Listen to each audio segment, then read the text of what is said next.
I was going through your college Final Four runs. Mm-hmm. Was that Kentucky team the best team you guys faced? I mean, all of these guys at one point played in the NBA. Yeah. That was 13-14, national semi, Julius Randle, Willie Cauley-Stein, former King. Yep. Aaron Harrison. Oh, the twins. Yep. Aaron Harrison, Andrew Harrison, James Young, who played for the Celtics, Alex Poitras, Yep. Dakari Johnson. Yep.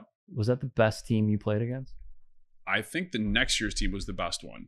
Was it? Yeah, that was like Who did they add? That was like the platoon squad. So that was, you had Karl Towns, Devin Booker, Tyler Ulis, Trey Lyles, still Dakari balling. Johnson. Trey Lyles in the NBA. Yep. God, I hope I don't forget somebody. The Harrison twins, obviously. Mm-hmm. But they had like literally a platoon squad. That's what they call it. They had like the blue team and the white team. They would sub in like 5 in, 5 out. Yes, I remember that. Yeah. So that was the year that they were 38-0. And then we beat them. They went 38-1 the national semis. And that was like the biggest deal because there was a bunch of like white guys with a couple black guys sprinkled in. Beat, a bunch of these top recruits because Karl Towns ends up being the #1 pick. Yep. Devin Booker ends up being, I think, top 15. And he's been unbelievable. Yeah, it's been unbelievable. Trying to think who else they had on that team. Trey Lyles, as we said, he's had a long career. While you're thinking about it, Yeah. So you played against Randle and you played against Towns. Mm-hmm. They're both incredibly tough. How did you play against them? So to be honest with you, I was matched up with Julius my junior year, and Julius at the time did not want to shoot at all. No. His biggest thing was he wants to attack, be physical, go to his left hand, get to the rim or get near it, kind of mid-range or whatnot. And so literally I just backed off of him. I gave him space, and that was the thing. Now, nobody's going to say that they stopped Julius Randle, but that was our game plan. It was make him shoot. And so when you kind of give a guy that much space, it's hard not to think. It's like, oh, do I shoot? Do I not? Do I drive? Whatnot. So that was the biggest thing, kind of giving him that cushion. And then as soon as he drove, we had guys kind of come in and help. The game plan was great. It worked out perfectly. We hit the glass. That was the biggest thing, I think, was we needed to focus on rebounding because they have so much size. Yes. But unfortunately, Harrison had that great run of hitting that wing 3 where he beat, I think it was, I can't remember, Michigan maybe before us or somebody with that left wing. And then he hits us with the left wing 3 and bursts our bubble. But, it was perfect that we kind of got our revenge the following year.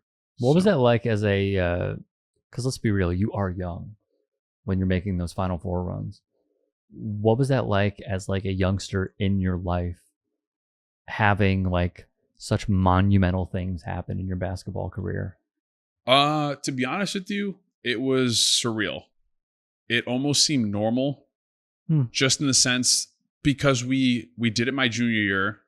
We go back my senior year. It kind of became routine in that sense. Yeah. So my junior year, it was like, whoa, we're in Cowboy Stadium. Like, whoa.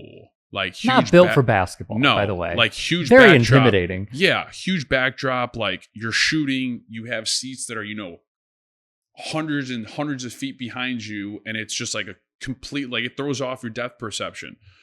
And I think for us, or at least for me, it became kind of a quote unquote norm. Like we expected to be there our senior year. But the thing that I always held on to was advice that Joakim Noah gave me before I left for college.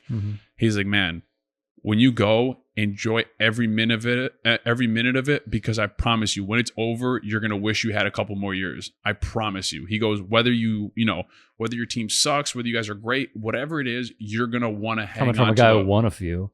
Yeah. Yeah. So, fast forward to my experience, and it was just like so much fun. Like we were so busy, we didn't have time to think about, A, the attention that we were getting, B, like what a crazy like storm it was or anything like that. I think what put it into perspective is probably after the season finished and realizing how many people really did watch that run, running into people all around the world. I'm telling you, it's crazy how many Badger fans I've met around the world.